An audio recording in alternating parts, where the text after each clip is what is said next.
chatting up and always get rebuffed. Enough to drive 'em. With his fingers burnt by the majors, a complete flop on his hands, and no new American superstar emerging, Dave Robinson signed up yet more British oddballs and turned to a tried and tested formula.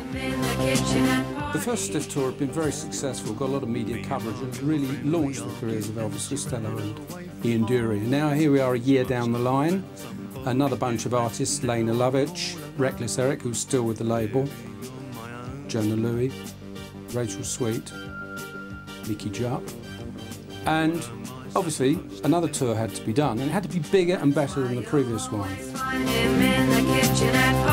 The aim of the first tour had been to take the music to the people. 1978's Be Stiff tour would do the same thing, only this time by train. This is a very nice way of touring, by train, you know. It's very comfortable and it's, I do enjoy touring in this way.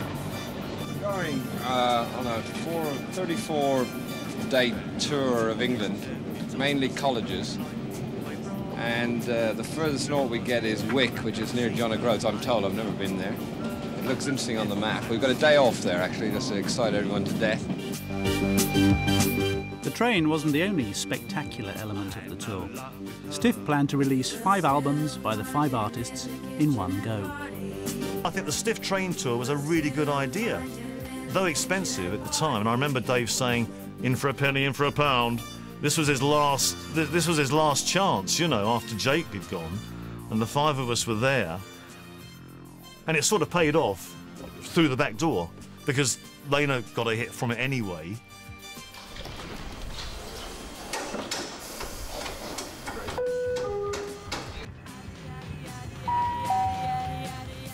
This train is for London King's Cross, via Cambridge.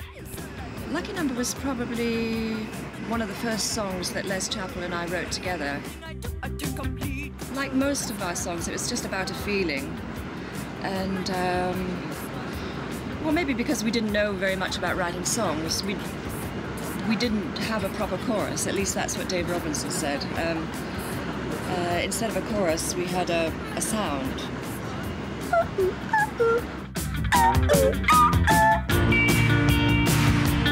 Lena's Lucky Number reached number 3 and was the first hit for the Yugoslav American brought up in Hull.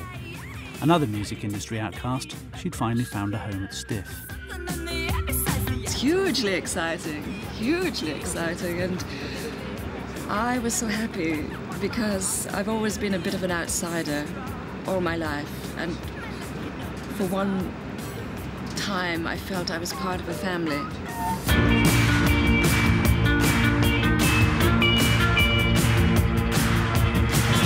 It's got to be pretty good.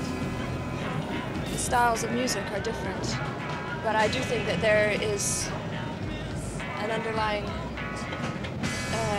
unification there somewhere, but I think it's must be spiritual.